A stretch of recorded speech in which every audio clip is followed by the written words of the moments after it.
Muito boa noite. Quer falar alguma coisa, Alisson? Tá abanando a mão? Hein?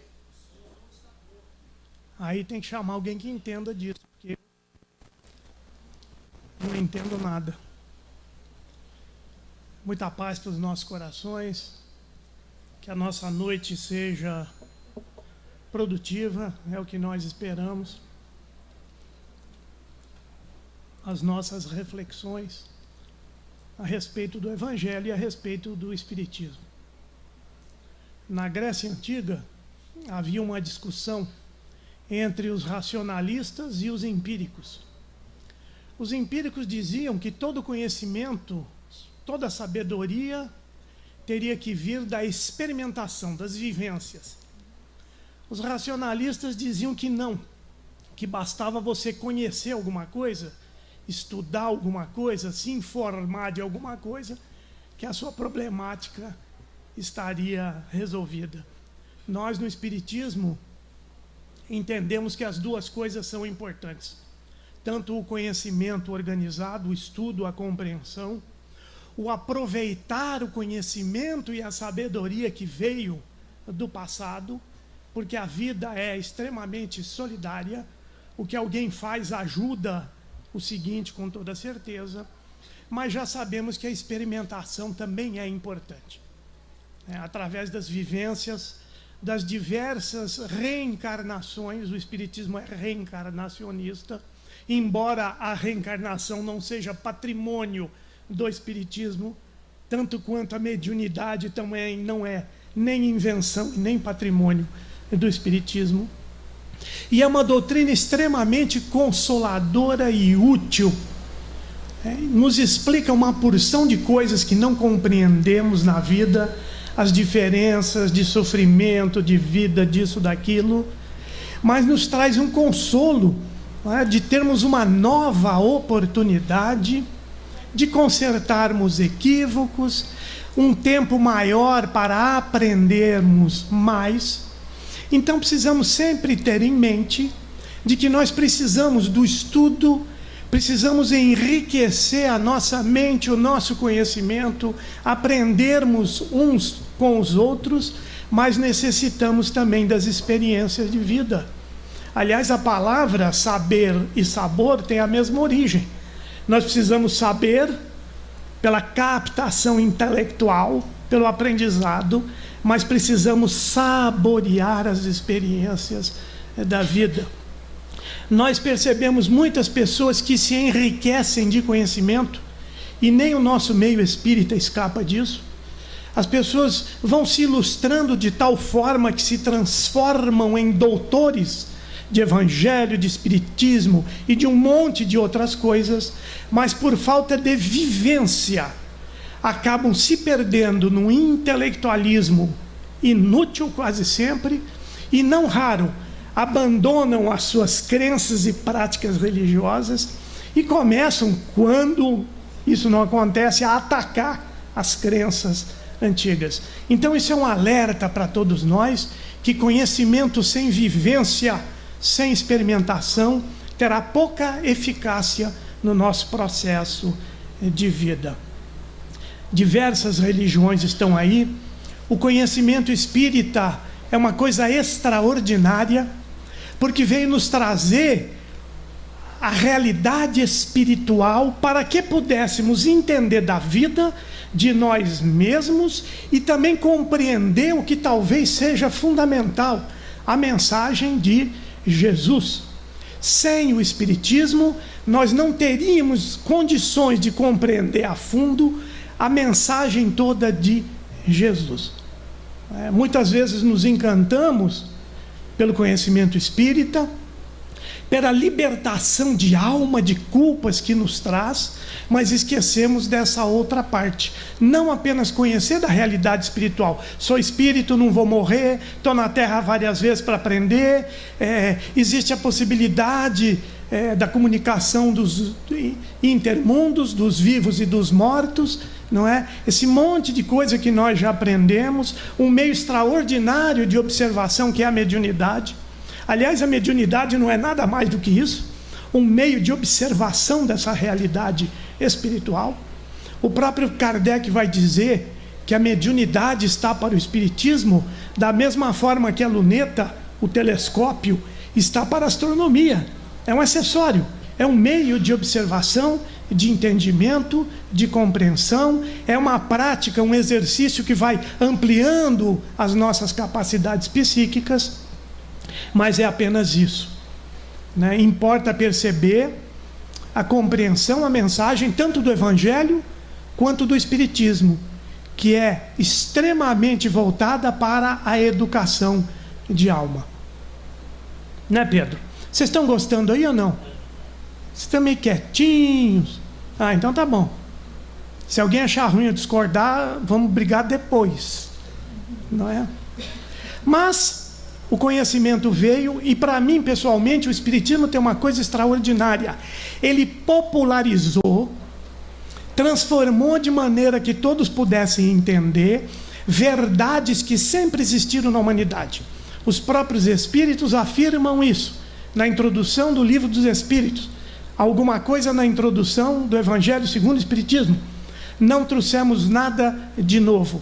Recolhemos verdades de todos os tempos, mas que estavam espalhadas. Retiramos o que era crendice, superstição, misticismo. Reunimos tudo num só corpo. Então, no Egito Antigo, na Grécia, em muitos lugares já se conhecia uma porção de coisas que nós hoje descobrimos com uma facilidade enorme.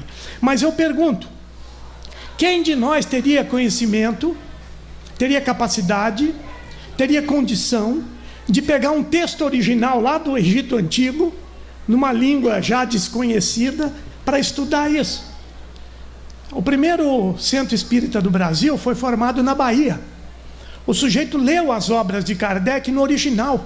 Ele falava francês fluentemente, achou aquilo uma beleza, e importou as obras todas e fundou o primeiro centro espírita no Brasil, na Bahia.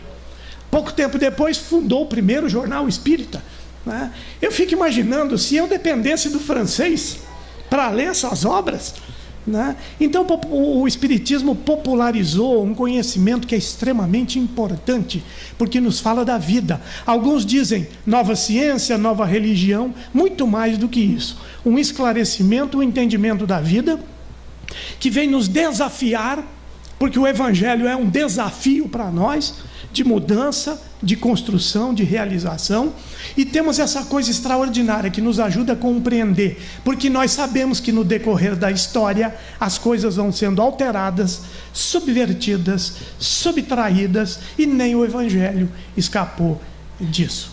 Porque as religiões, tanto quanto as filosofias, são conduzidas por pessoas, como todos nós, com qualidades, mas com imperfeições.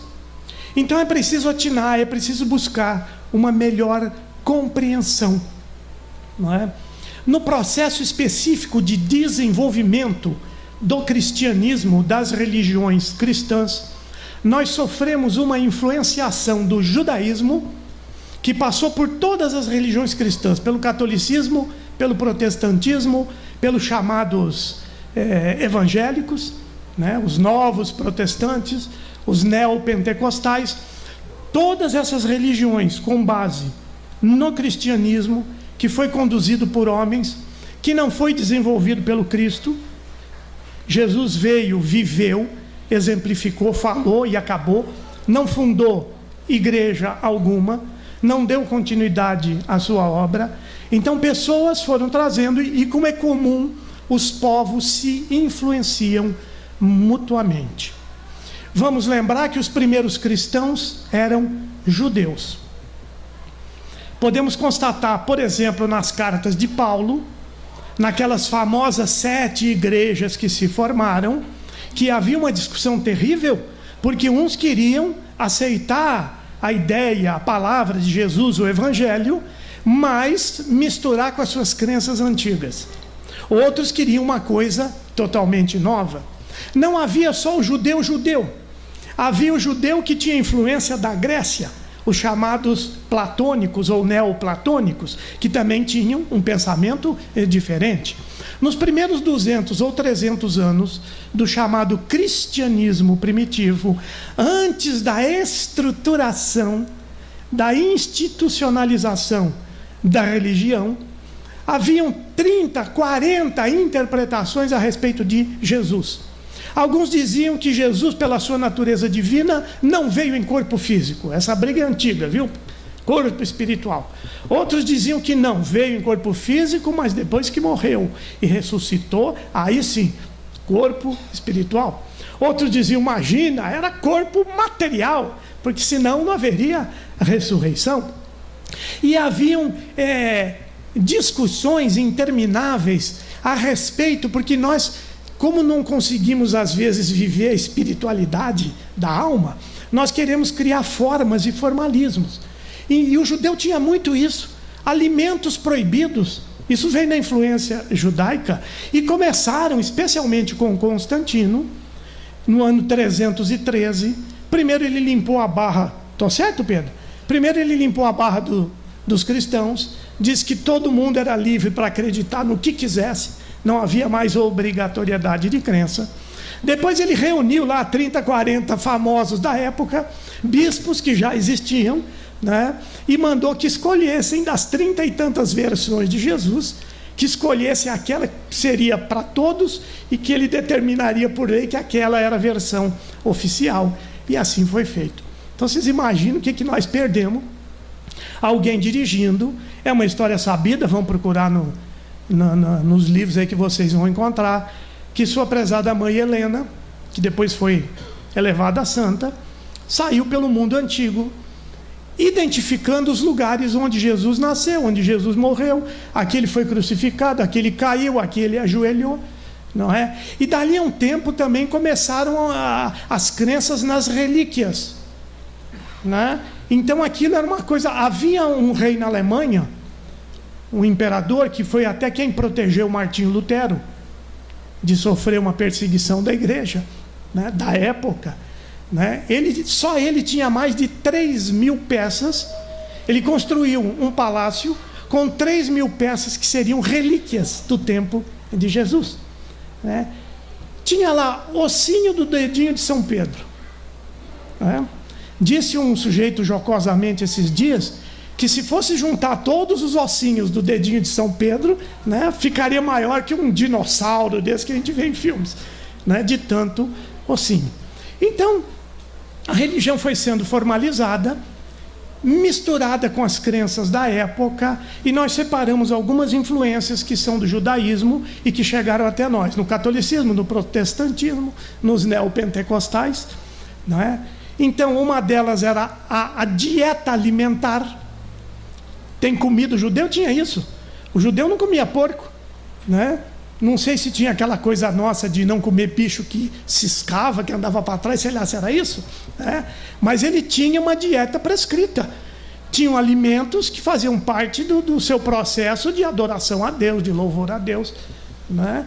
Imagina hoje, hein, Pedro? Nem nós escapamos disso, porque há uns tempos atrás começaram a inventar essa bobagem, né? Que espírita não come isso, não come aquilo, né?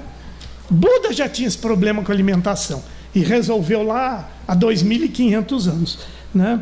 Então, além da dieta, que seria importante para Deus, a questão do jejum, o dízimo, a Páscoa, embora o significado tenha sido alterado. O judeu na Páscoa, a Páscoa é passagem. Foi a passagem do anjo da morte que exterminou o primogênito de cada família egípcia, e foi a passagem para a liberdade do cativeiro do Egito, não é? No catolicismo isso foi adaptado, a Páscoa, para o processo da ressurreição de Jesus, não é? Olha a influência. Bode expiatório, alguém sabe a origem disso? Era da lei que o sujeito muito carregado de pecados, e um parêntese, pecado na sua origem, na sua etimologia, quer dizer erro, engano, não quer dizer transgressão da lei de Deus, atentado contra Deus. E olha que peso muitas pessoas carregam pela ideia que todos nós nascemos com o pecado original. Não estamos criticando ninguém, hein, gente? Apenas uma visão histórica comparativa Quinca com a sua turma aí nos cantou maravilhosamente da riqueza que eu percebo. Você é o espelho de Deus. Olha que coisa mais bonita, mais interessante. Você tem riqueza. Todos nós temos riquezas interiores. O espelho de Deus, o espelho da luz, muito melhor do que nos julgarmos culpados por um pecado que nem fomos nós que cometemos, né? Que coisa terrível que foi isso. Mas o sujeito, se sentindo muito sobrecarregado pelos seus erros, pelos seus equívocos, ele pegava um bode, em algumas traduções um carneiro, não é? Em algumas um cordeiro, não é? O cordeiro é o carneirinho até 1 ano de idade, porque ele é tido como casto, não ainda entrou em fase de reprodução. E ele caminhava para o deserto e sacrificava o bicho, porque o escorrer do seu sangue iria limpar os pecados do sujeito. Isso passou para o conhecimento popular como bode expiatório, aquele que expia, não é? Não foi à toa que Jesus foi chamado do Cordeiro que expia os pecados da humanidade. Tradição judaica. Até aí está indo bem, gente? Uma coisa terrível que veio do judaísmo, do povo judeu, era uma espécie de melancolia. Eles eram patéticos, eles adoravam um sofrimento. A ideia do mártir vem de lá também. Conta-se que nos tempos de perseguição aos cristãos, nós nos lembramos sempre de Nero, ano 64 por aí, houve mais um imperador que perseguiu. O resto não perseguiu tanto quanto nós imaginávamos, porque o romano dava a opção do sujeito renegar a sua fé e mudar e não ser executado. Mas conta-se que no auge das perseguições, muitos cristãos novos que vinham do judaísmo procuravam a autoridade romana para se entregar, a fim de serem martirizados, porque eles acreditavam que, sendo martirizado, era uma elevação aos olhos de Deus, não é? Que ia para o reino, para a vida eterna, que ia estar com Jesus, não é? Vocês já imaginaram a pessoa se entregar à toa para ser martirizada? E o martírio daquela época não era brincadeira, nem vou contar para vocês, eu e Pedro que estávamos lá naquela época, o que se fazia de absurdo, de crueldade. Não temos nem coragem de criar essa imagem negativa, porque tudo que nós falamos, nós criamos imagem na cabeça dos outros, viu, gente? Né? Isso serve para um alerta aí, para o que nós andamos passando nos nossos WhatsApps, viu, gente? Vocês tomem cuidado com isso. Se nós temos compromisso com o bem, com o belo, com Deus, né? Agora, se nós temos compromisso com a morte, com a tragédia, com a desgraça, aí continue passando esse monte de coisa absurda. O sofrimento, o gosto pelo sofrer, é uma influência judaica que se transformou terrível em nossa vida, porque gerou uma espécie de pessimismo. Junte-se a isso a ideia do pecado original, e nós fomos desenvolvendo no decorrer dos séculos uma mentalidade do pouco valor. Eu sou incapaz, eu sou incompetente, eu não sirvo para nada, eu só erro, o que eu chamo de complexo de minhoca. A pessoa está sempre arrastando no chão, né? E vocês acham que nós espíritas escapamos disso?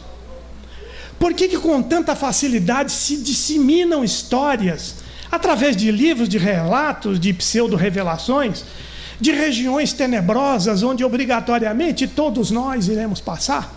O controle das trevas, general das trevas daqui, monsenhor do mal acolá, ideias de fim de mundo.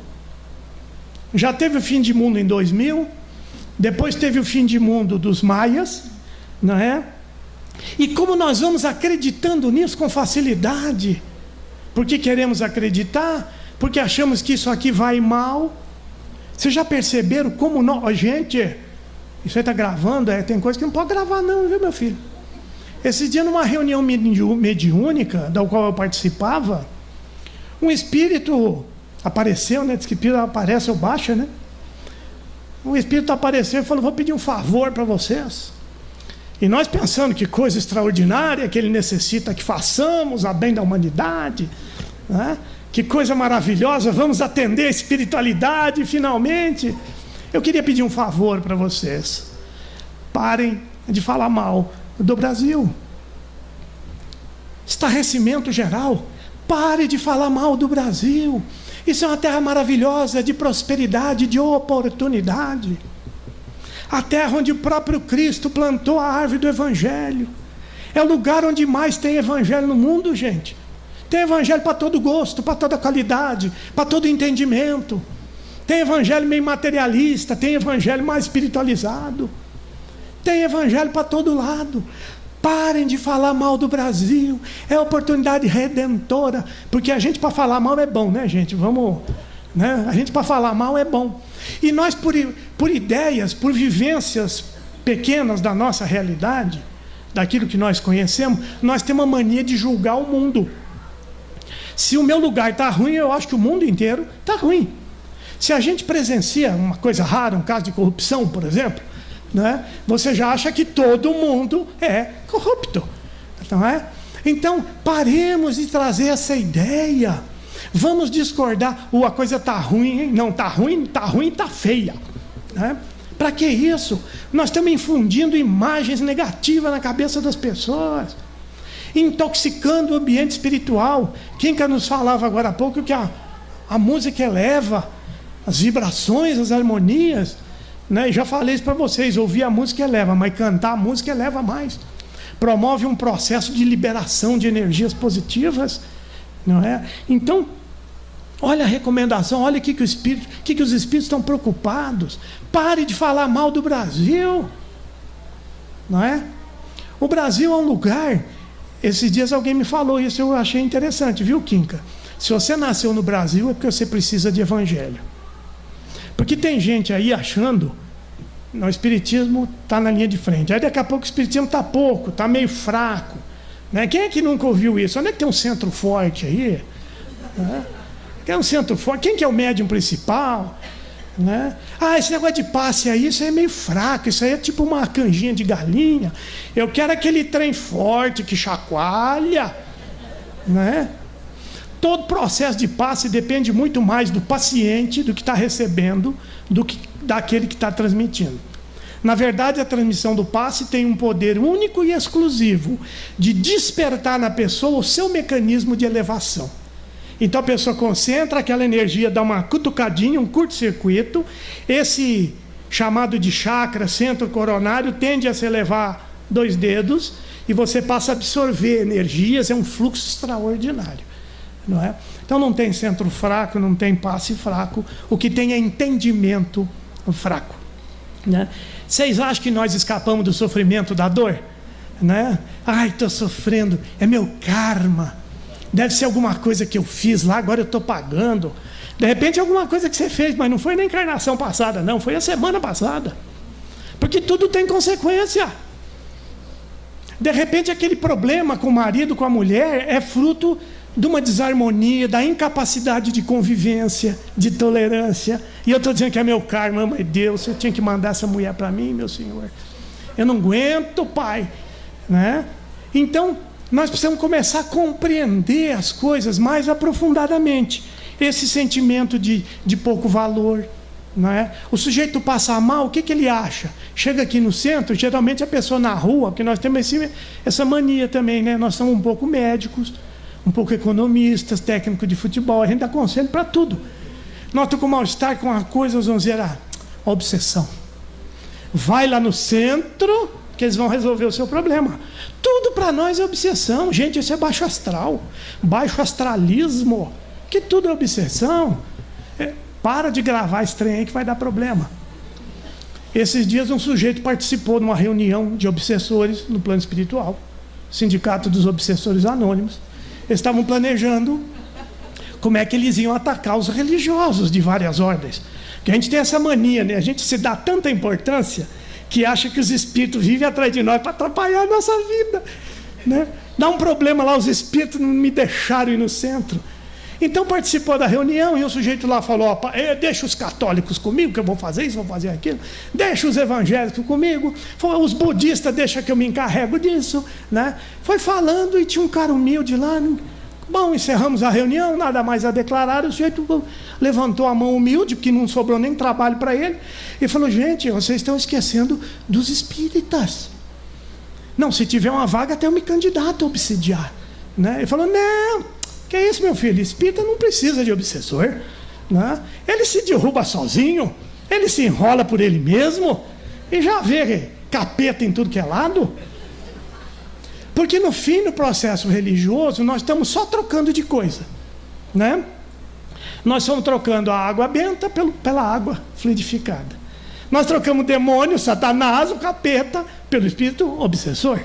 Então nós estamos quase que praticamente na mesma crença anterior, não é? Aqui eu não confesso, viu, Quinca? Mas tem um camarada ali que trabalha no atendimento fraterno, aí eu vou lá e conto as minhas coisas para ele. Ah, mas tira um peso de mim. Às vezes tira de mim e põe no outro, né, que ficou escutando aquelas coisas. Depois a pessoa arrepende. Eu sou contra isso, viu, gente? Porque a pessoa arrepende, fala demais. Aí ela fala demais para todo mundo e não percebe. Aí a notícia espalha e ela acha que foi o coitado do atendente que saiu falando. Não é? Então essa coisa do menor valor, eu gosto de falar muito de experiência de centro. Vamos imaginar, tem alguém aí? Tu mesmo. Chegou aqui, parece que viu o passarinho verde, com esse sorriso que ela tem. Né? Parece que viu o passarinho verde. E chegou aqui toda animada. Né? Primeiro aquela coisa, inveja não tem muito, né? Um certo incômodo pela alegria do outro. Não é isso? Aí nós vamos dizer assim, o que foi? O que aconteceu? Ganhando na loteria? Não, menino, você não imagina. Sonhei com Jesus. E ele estava tão lindo. E tinha uma luz esplendorosa. E eu me senti tão bem. E aquele olhar sereno, maravilhoso. O que nós vamos dizer? Nós que temos um pequeno incômodo. Ah, não, imagina. Isso é sonho. É sonho. Sonhar com Jesus, imagina. Imagina se Jesus ia perder tempo com ela. Comigo, com essa terra miserável. Né? Já pensaram nisso? Ah, não, porque eu ouvi dizer lá no centro, porque centro também, de vez em quando, as pessoas falam as coisas para eu ouvir dizer. Jesus ficou não sei quantos milhões de anos baixando a sua vibração para reencarnar na Terra. Como é que ele ia aparecer aqui assim? Né? Eu nem sei quem que inventou isso. Isso é informação do Espírito, e daí? Uma vez o Emmanuel falou. Alguém questionou sobre a opinião do Espírito, que era discordante de alguma coisa. Ele falou, meu filho, a opinião de um Espírito será sempre a opinião do Espírito. É a opinião dele. Não quer dizer que seja verdade, não. Agora imagine se ela chegar aqui numa reunião mediúnica, que eu sei que ela participa, de um voodoo que tem aí, né? E de repente ela começa, meu Deus do céu, não ficou só no sonho, não. Eu estou vendo a imagem de Jesus aqui. Aí a coisa piora. Porque ela está vendo Jesus. Está vendo Jesus. Obsessão. Ficou doida. Porque em todos os tempos os espíritos sempre se manifestaram. E eu não sei por que cargas d'água a pessoa acha que é manifestação do mal, manifestação do demônio. Não é? Agora eu pergunto, nós acreditamos no Evangelho, no que Jesus falou? Mesmo desvirtuado, muita coisa chegou até nós. Nós acreditamos no Evangelho? Por que Jesus não poderia vir? Por um acaso quem pode o mais não pode o menos? Hein? Aí vamos voltar lá atrás. Não vos deixarei órfãos. Onde houverem 2 ou 3 reunidos no meu nome, ali eu estarei presente. Por que nós imaginamos que ao morrermos vamos passar por um umbral? E o troço vai sofisticando, né? Porque a gente sofistica as coisas. Né? Já tem um umbral médio, um umbral grosso. Deus me livre desse. Né? Já tem uma tal de caverna, não, furna, abismo. Livros que saíram muito na década de 60, 70. Entidades do mal, dragões para lá, coisas para cá. Né? Anticristos. Agora o anticristo da vez já aquele maluco lá o tupetão loiro, né? É o anticristo da vez. Anticristo é toda aquela pessoa que age contrariamente à proposta evangélica, que é de amor, de trabalho, de bondade, de caridade, não é? De tolerância, de perdão, de paz, de harmonização. Qualquer um que age contrário disso está sendo anticristão. Mas nós preferimos acreditar em criaturas, em destinos, porque outra influência do judaísmo era a ideia do Salvador, do Messias, daquele que viria salvar o povo. E nós fomos pesquisar que nos primeiros 300 anos pós a vinda de Jesus, a palavra salvação tinha diversos significados. Alguns achavam que era a salvação do inferno, outros achavam que era o estar no reino de Deus, entrar na vida eterna, e outros imaginavam que era a libertação da escravidão de um povo, que estava sendo salvo da agrura da escravidão para ter uma vida mais próspera, mais segura. Mas eles eram extremamente crentes na figura do Salvador. E isso está não somente no meio religioso, na política. Quantos anos que nós estamos esperando um Salvador da pátria? Alguém que venha realizar, que venha acabar com a pobreza, com a doença. Esquecemos de um princípio social universal, que é o da solidariedade, da responsabilidade de cada um, não é? Ninguém vai resolver o problema, uma pessoa só não vai resolver o problema de ninguém. Quando muito, o problema dela, não é?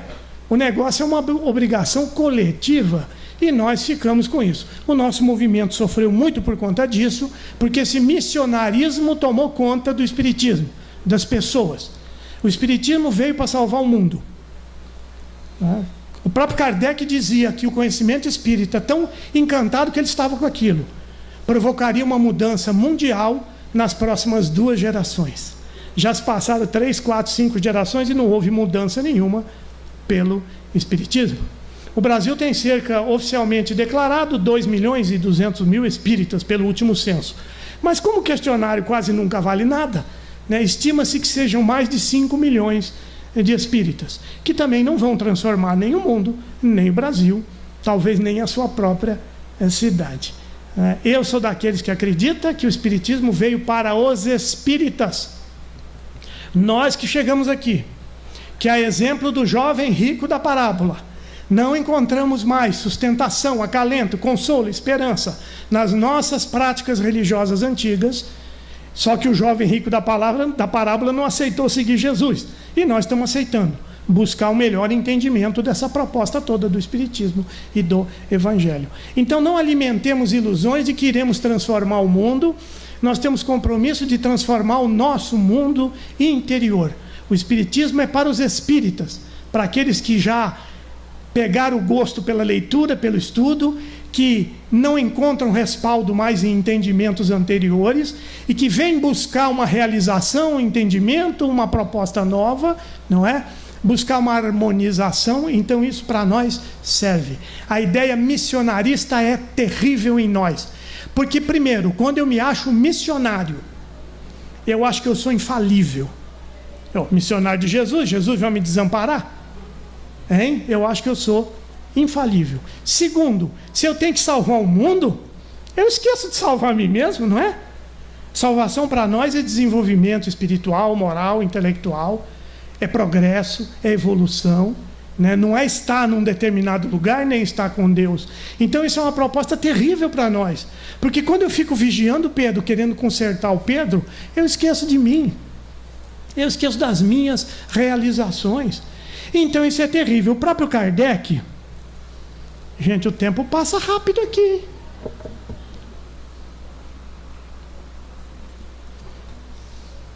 Muitos médiuns falavam a Kardec que ele era um missionário, ele tinha uma missão. Teve uma médium, inclusive, que teve uma visão espiritual que via sobre a sua cabeça uma espécie de coroa.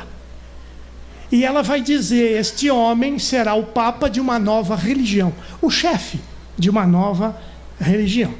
E ele, de tanto escutar isso, missão para cá, missão para lá, um dia ele pergunta aos espíritos: estão dizendo por aí que eu sou um missionário, mas e se eu não tivesse aceitado essa missão? E se eu não quisesse saber disso? Como é que ia ficar essa história toda? E os espíritos falaram para ele: ora, você pensa que as coisas importantes Deus coloca no ombro de uma só pessoa? Já haveria outra pessoa. Haveria outra pessoa. Não é? Então, era aquele missionário no sentido que tem um empreendimento a fazer, tem uma proposta a fazer, mas não é um ser infalível.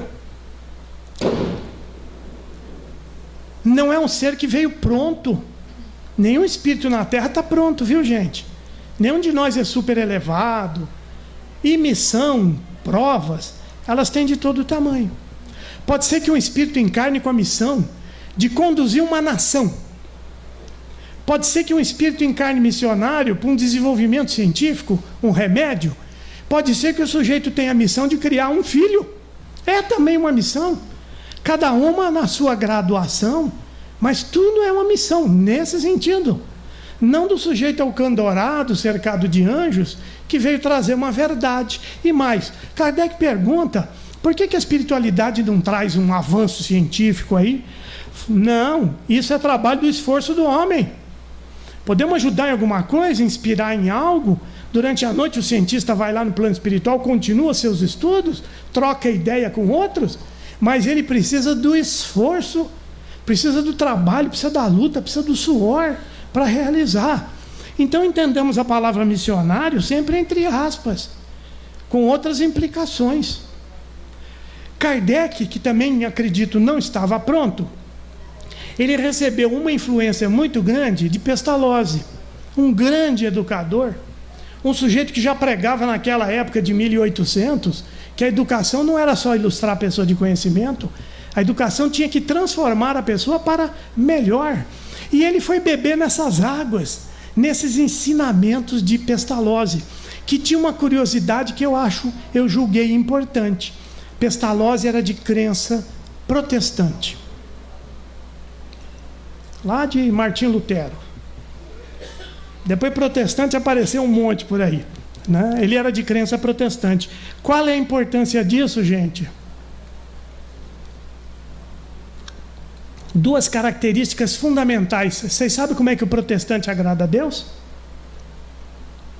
Quem quiser falar, pode falar. Como é que o protestante agrada a Deus? Ninguém tem uma intuição? Vou mandar uma SMS mental, WhatsApp espiritual. Como é que o protestante agrada a Deus?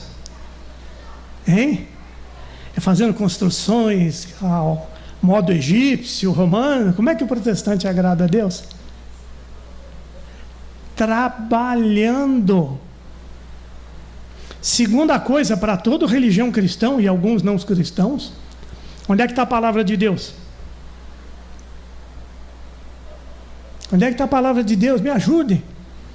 Vocês querem o microfone aí? Tradicionalmente, pelo religioso, nós sabemos que a lei de Deus já está dentro de nós, né? Precisa dar uma procurada lá.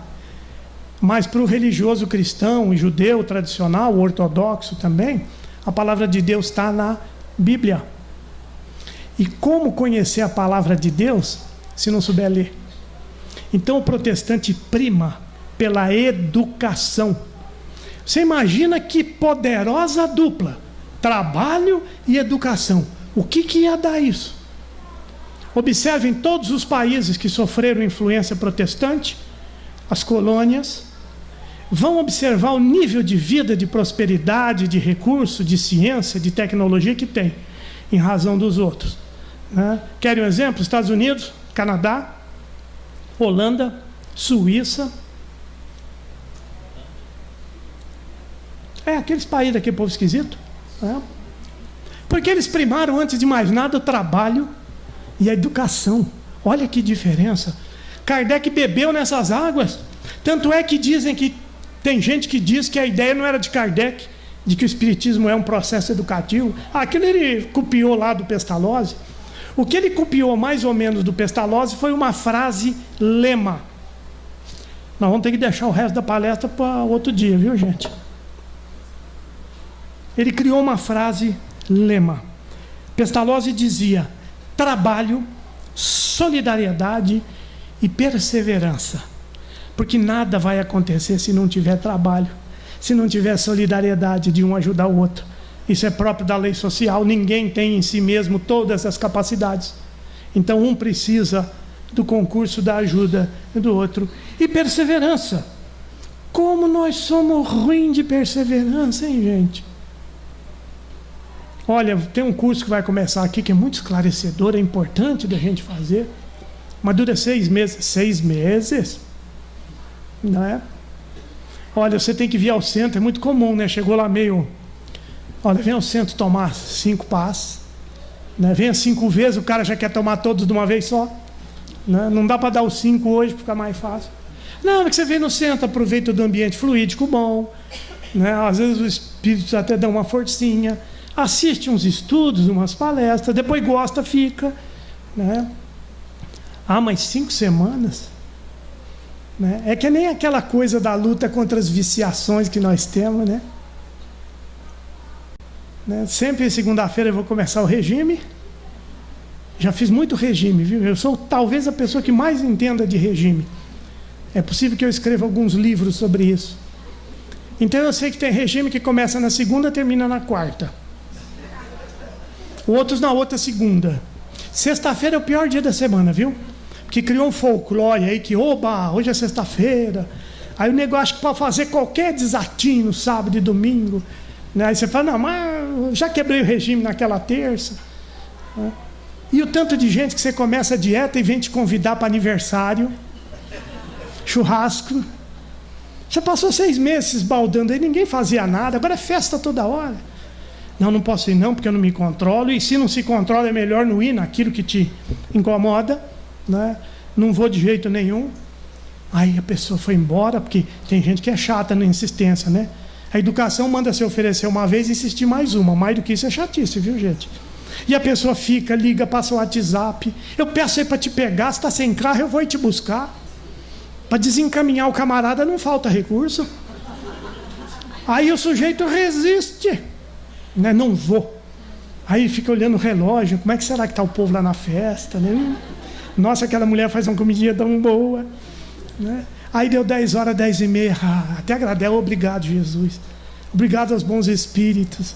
Quando é 10h30, bate na porta, a mulher fala, você não foi, mas eu trouxe bolinho, aquele monte de brigadeiro, aí você não resiste, né? É preciso perseverar, e às vezes eu vou ter que perseverar uma encarnação inteira, eu vou ter uma encarnação de dor, de suplício, de problema, não pelo pessimista, não porque Deus esqueceu de nós, mas porque eu preciso daquilo para crescer como alma, como espírito. Muitas vezes eu plantei o sofrimento, muitas vezes eu espalhei isso para todo lado e isso acabou voltando para mim, porque tudo volta.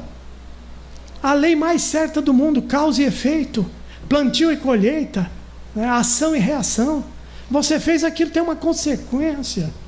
Às vezes, para vencer uma encarnação, o André Luiz contou um caso de uma mulher que ela tinha 2 probleminhas que ela queria resolver em si: orgulho e vaidade.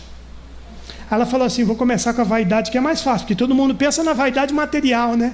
Ficar ali assim, petecando. Aí essa aí eu dou conta. A mulher já estava na 4ª encarnação. Imagina cada encarnação durando aí 60, 70 anos e ficando mais uns tanto de ano lá na espiritualidade, né? Olha o trabalho que deu, e ela não conseguia resolver o problema da vaidade. Então, perseverança. Kardec se apropria desse lema e muda. Ele diz trabalho, solidariedade e caridade. Caridade é o amor vivo, o amor e exercício.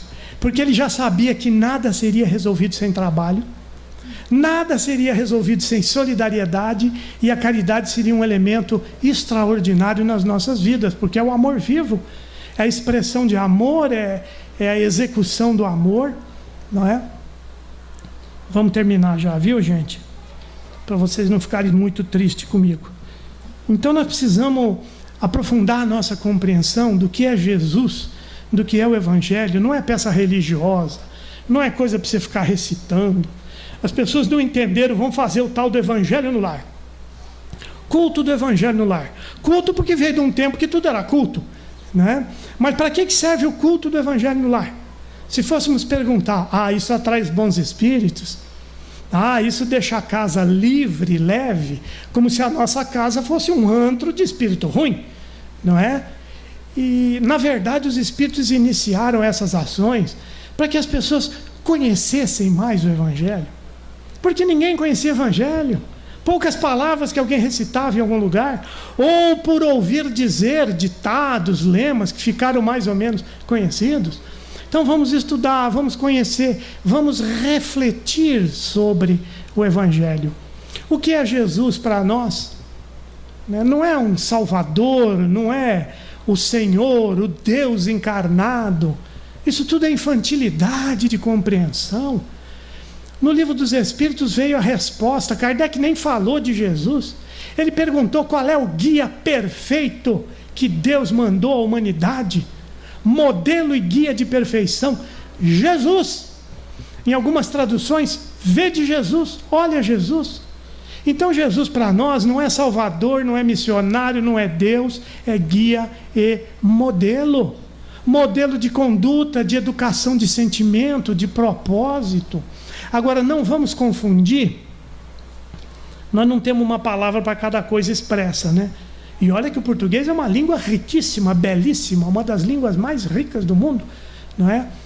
Mesmo assim, não temos uma palavra para cada coisa. Muitas vezes nós confundimos guia com condutor, que em algum momento é a mesma coisa. Alguém que conduz, alguém que guia, né? Mas se a gente for pensar num condutor de ônibus, tem alguém do tempo do bonde aqui ou não? Então, ó, já se acusou ali. O motorneiro, que era quem dirigia o bonde, meu avô que me contou, viu, gente? Ele era o condutor, como tem o condutor do ônibus. Então você entra no ônibus, aquela pessoa te conduz. Você não faz esforço nenhum. É o carro que está te levando e o sujeito que está olhando o teu caminho. O guia é diferente. O guia ele até pode ir junto, mas ele mostra o caminho. Ele não te carrega no colo, não. Ele pode te mostrar perigos, rotas melhores, mas cada um de nós é que precisa fazer a sua caminhada.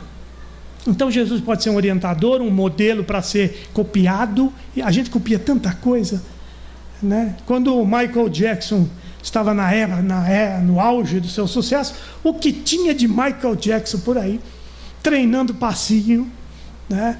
Cabelo.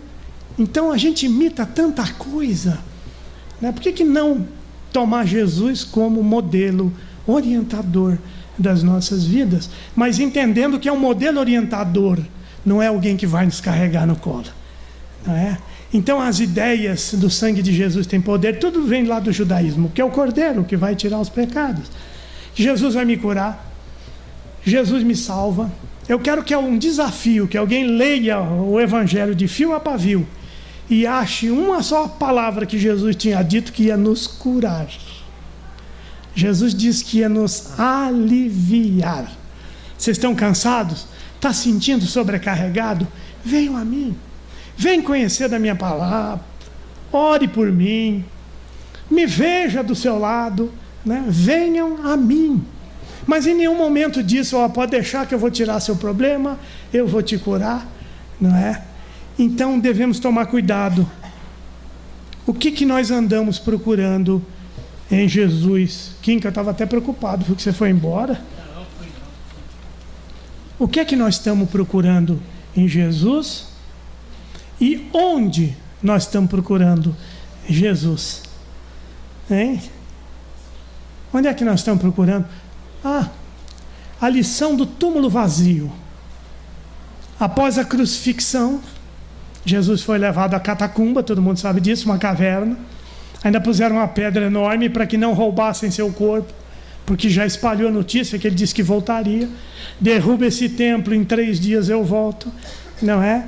E aquela preocupação, e o homem depois não estava mais lá, e aquelas mulheres foram procurar Jesus, onde ele não estava. E é uma passagem interessante, porque elas entram lá e tem um anjo. A palavra traduzida é anjo mesmo, né? E alguém diz, esse anjo olha e fala para elas, ele vive. O que vocês estão procurando aqui? Ele vive. Quantos de nós ainda estamos procurando Jesus onde ele não está?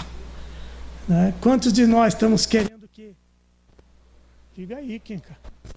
Acabou o tempo? Isso? É esse o recurso que vocês estão usando? Eu estou vendo um rapaz fazendo assim lá atrás, agora que eu estou entendendo o que é, ué. Faz isso não, Kinka, coitado de mim. Me desconcertou. Né? Procurando Jesus onde ele não está, buscando Jesus para que faça coisas que não são da obrigação dele, não é? Uma proposta tão extraordinária quanto a do Evangelho. De crescermos, de trabalharmos, de realizarmos, de nos tornarmos pessoas melhores. de deixarmos para trás ideias pessimistas de menor valor. Eu não sou digno, eu não sou aquilo, né? Eu não sou digno de que entreis em minha casa, disse o legionário romano. Mas diga uma só palavra e eu serei salvo. É bonito isso, né? Por que nós não somos dignos de Jesus? Né? Por que nós temos essa ideia tão ruim de nós mesmos, se temos uma riqueza interior? Quem de nós pode se dizer que foi criado? Quantas encarnações você tem, Tereza? Você sabe? Ninguém sabe. Quantas experiências nós passamos, hein, Maura? Você sabe, Maura? Você está com cara de quem sabe. Quantas vezes nós já acertamos? Quanto conhecimento adquirido? Quanto de amor e afeição nós já não cativamos das pessoas? O último mito que nós precisamos desmistificar, ou demitificar aqui, né? Os espíritos só querem saber da nossa parte espiritual. Olha, não fique pedindo coisas a Jesus da sua vida material, que isso não dá certo, né? Kardec meio encabulado. Kardec sofreu para burro, viu, gente? Problema de dinheiro, né? Acho que ele já estava preparando para vir reencarnar no Brasil nessa época, né? Aquela dificuldade enorme, saúde fraca. Todo mundo estava xingando Kardec, os cientistas, os religiosos, até os ateus estavam xingando Kardec, né?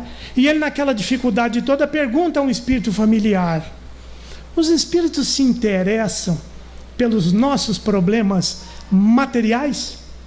E o espírito amorosamente responde: não se interessar seria não te amar. Não é? E nós fomos criando uma cultura que temos que ser anjinho, não podemos errar.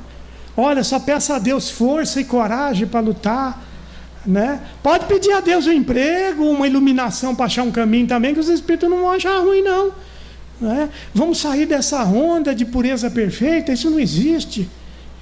E principalmente vamos acreditar na bondade de Deus. Não será em 2012, não será em 2019. Pare de botar a palavra na boca de Chico Xavier, né? Não vai acabar mundo nenhum. E se acabasse também não ia fazer falta, porque nós somos espíritos. Mudávamos todos para um lugar melhor aí, com certeza, né? Ainda nos livrávamos. Já pensou, acabou o mundo, não tem que pagar dívida, né? Me livrei dos parentes chatos, porque eu não vou mais para o lugar, agora eu sei como é que são as coisas. Eu vou observar. Aqui, ó, meu cunhado está indo para lá, eu vou para cá, vou ficar na outra turma, né? É uma solução de problema para nós, né? Tiremos essa ideia da cabeça. A vida é trabalho, é crescimento, é realização, é o desenvolvimento do amor em nós. Encerramos aqui, meia palestra. No ano que vem eu volto e conto o resto. Muito obrigado.